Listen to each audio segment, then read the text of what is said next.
ഗൗതം വാസുദേവനോന്റെ Dominic and ladies purse നമ്മൾ കണ്ടിറങ്ങി. എനിക്ക് പടം മൊത്തത്തിൽ ഒരു ആവറേജ് ഫീലാണ് തന്നത്, ഒരു ഓക്കെ ഫീലായിരുന്നു തന്നത്. എനിക്കും സെയിം തന്നെ തോന്നിയത്. ഒരു ഫ്രഷ്നെസ് ഉണ്ടാവുമെന്നൊക്കെ തുടക്കം കണ്ടപ്പോൾ തോന്നിയിരുന്നു.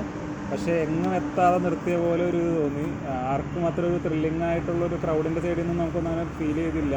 എല്ലാവരും ഒരു ഓക്കെ ജസ്റ്റ് അത് കയറിയില്ലേ കണ്ടിരിക്കാം എന്നുള്ള ഒരു ഫീലാണ് തോന്നിയത്. ചില സ്ഥലത്തൊക്കെ കോമഡി വർക്കൗട്ട് ആയിട്ടുണ്ട്. പക്ഷേ എനിക്ക് ചില സ്ഥലത്ത് ഫോഴ്സ് ചെയ്ത് കോമഡി കയറ്റുന്ന പോലെ തോന്നിയായിരുന്നു. ആ സംഭാഷണങ്ങൾ അത്രയ്ക്ക് എഫക്റ്റ് ആവാത്ത പോലെ എനിക്ക് തോന്നി.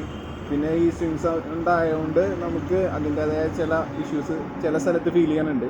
ഒട്ടും ഹൈപ്പില്ലായിരുന്നതുകൊണ്ട് വലിയ പ്രശ്നമില്ല. നല്ല ഹൈപ്പിൽ വന്ന പടമായിരുന്നെങ്കിൽ ഭയങ്കര മൂക്കുകുത്തി പോയേനെ തുടക്കം തന്നെ. പക്ഷേ അത് ജസ്റ്റ് വാച്ചബിളാണ്. പക്ഷേ കുറച്ചും കൂടിയൊക്കെ ഒരു OTT മെറ്റീരിയൽ ആണെന്ന് എനിക്ക് തോന്നുന്നുണ്ട്.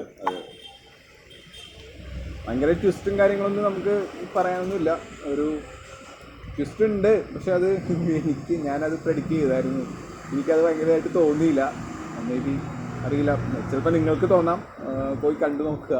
അപ്പോൾ ഒരു ഗൗതം മേനോൻ പടമോ മമ്മൂട്ടി പടമോ ആവാതെ പോയാൽ കണ്ടിരിക്കാവുന്ന ഒരു വൺ ടൈം വാച്ചബിൾ മൂവി ആയിട്ടാണ് എനിക്ക് ഒറ്റ ആക്കി പറയുകയാണെങ്കിൽ, അല്ല ഒറ്റ സെൻറ്റൻസിൽ പറയുകയാണെങ്കിൽ. അതെ.